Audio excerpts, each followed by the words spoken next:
চট্টগ্রাম বিশ্ববিদ্যালয়ে এক ছাত্রীকে দারোয়ান কর্তৃক মারধরের অভিযোগকে কেন্দ্র করে শিক্ষার্থী ও স্থানীয়দের মধ্যে সংঘর্ষের ঘটনা ঘটেছে।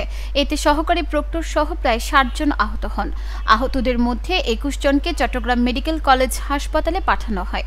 শনিবার রাত ১১:২০ দিকে বিশ্ববিদ্যালয়ের ২ নং গেট বাজার সংলগ্ন শাহাবুদ্দিন ভবনের গেটে এই ঘটনার সূত্রপাত হয়।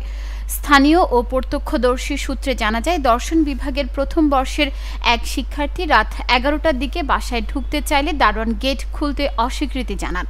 পরে বাসার ভেতর থেকে আরও কয়েকজন ছাত্রী চাপ দিলে তিনি গেট খুললেও ওই ছাত্রীকে জেরা করেন এবং এক পর্যায়ে তার গায়ে হাত তোলেন। ভুক্তভোগী শিক্ষার্থী বলেন, আমি রাত ১১:২০ দিকে বাসায় আসি। গেট বন্ধ থাকায় ডাকাডাকির পর রুমমেটদের চাপে দারোয়ান গেট খুললেও আমাকে মারধর করেন, এমনকি আমার ঘাড়ে চড় মারেন। ঘটনার প্রতিবাদে উপস্থিত শিক্ষার্থীরা দারোয়ানের উপর চড়াও হলে খবর ছড়িয়ে পড়ে। এতে ২ নং গেট বাজার এলাকায় শিক্ষার্থীরা জড়ো হতে থাকেন। এক পর্যায়ে দারোয়ানের পক্ষ নিয়ে স্থানীয়রা এগিয়ে এসে শিক্ষার্থীদের সঙ্গে সংঘর্ষে জড়ান। মসজিদের মাইকে ঘোষণা দিয়ে স্থানীয়দের একত্রিত করা হয়। রাত 12:30টার দিকে বাচ্চা মিয়ার দোকানের সামনে দেশীয় অস্ত্রশস্ত্র নিয়ে স্থানীয়রা শিক্ষার্থীদের উপর হামলা চালায়। এই সময় দোকানপাটের লাইট ভাঙচুর করা হয় এবং শিক্ষার্থীদের কুপিয়ে আহত করা হয়। সহকারী প্রক্টর নাজমুল হোসেন রাত প্রায় ১টার দিকে ঘটনাস্থলে এসে বলেন, আমরা বিষয়টি জানার পর ঘটনাস্থলে গিয়েছি। এখন পরিস্থিতি নিয়ন্ত্রণের চেষ্টা করছি। শিক্ষার্থীরা গ্রামবাসীর ওপর চড়াও হয়েছে। আমরা সংশ্লিষ্টদের সঙ্গে কথা বলে সমাধানের চেষ্টা করছি।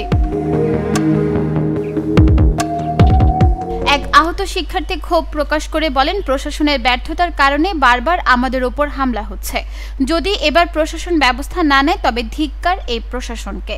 চবি মেডিকেলের চিকিৎসক ডাক্তার মোহাম্মদ টিপু সুলতান জানান, অনেক শিক্ষার্থী আহত হয়ে ভর্তি হয়েছেন। গুরুতর অবস্থায় কয়েকজনকে চট্টগ্রাম মেডিকেল কলেজ হাসপাতালে পাঠানো হয়েছে।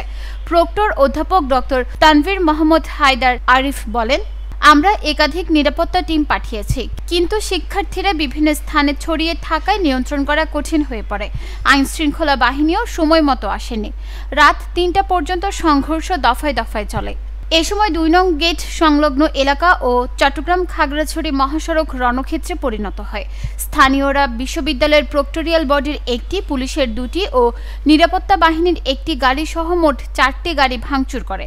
পরিস্থিতি নিয়ন্ত্রণে আনতে রাত ৩:২০ সেনাবাহিনী মোতায়েন করা হয়। তারা বিভিন্ন বাসায় আশ্রয় নেওয়া শিক্ষার্থীদের উদ্ধার করে ক্যাম্পাসে নিরাপদে পৌঁছে দেয়।